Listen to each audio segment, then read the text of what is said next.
Give thanks to Allah for the moon and the stars.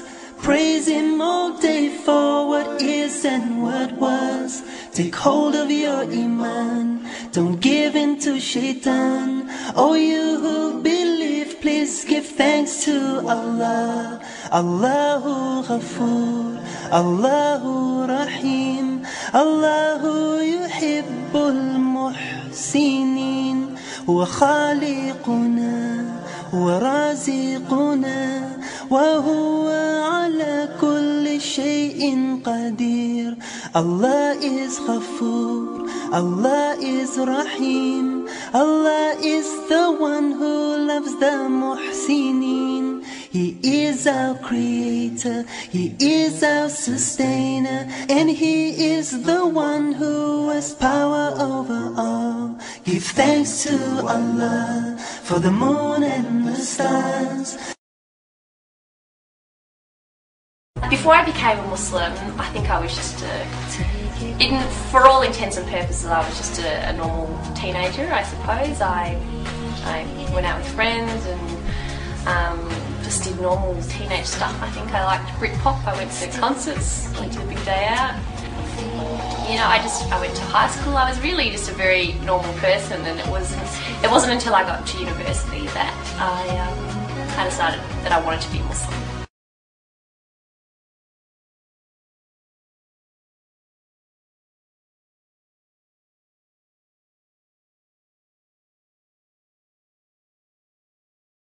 When I was about 17, I started to question why I believed what I believed.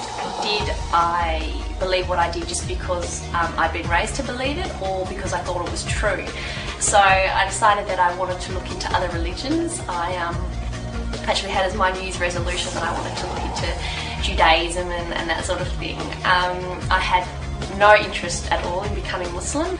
When I read about what Islam said about itself, I realised it was actually very different to what I thought. It was actually very peaceful, very egalitarian, strong emphasis on equal treatment of women, strong stance on social justice. I thought it was a very intellectual religion, yet it was also very spiritual, and that really appealed to me as well. And so after a couple of years of actually looking into it and taking it seriously, it was when I was 19 that I realised this is actually something that I really believe in. Give thanks to Allah for the moon and the stars. Praise Him all day for what is and what was. Take hold of your iman, don't give in to shaitan. Oh, you who believe, please give thanks to Allah. Daily life hasn't changed at all, and in other ways it's changed quite profoundly, I think. The main difference would probably be that I pray 5 times a day now. I perform the ritualistic prayer 5 times a day. So, the first prayer is before sunrise, and, then they're scattered out throughout the day. So that's changed. But I still feel, and obviously I wear the headscarf now, which I didn't do before I was Muslim. In other ways, I don't feel like I've changed a lot. I'm still the same person. I still crack the same stupid jokes, and I still like the same sort of things, and I've still got a lot of the same cool friends I had before, and some cool new friends that I've made since becoming Muslim, some of whom are Muslim and some aren't.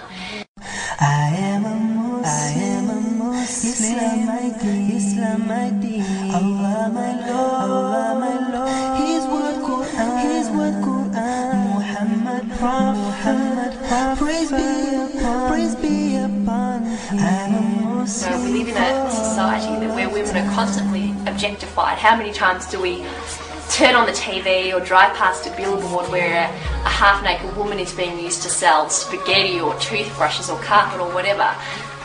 By wearing the hijab, these women are saying, I don't want to be a part of that, and I want to be taken more for my mind than the size of my chest, or how long my legs are, or what kind of hair I have, or anything like that.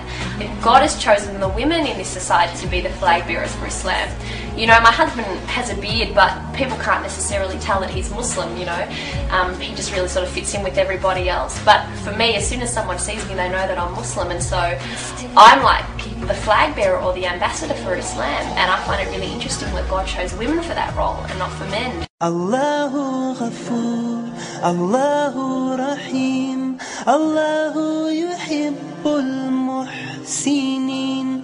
هو خالقنا هو رازقنا وهو على كل I think there شيء certainly are stereotypes قدير. of Muslims.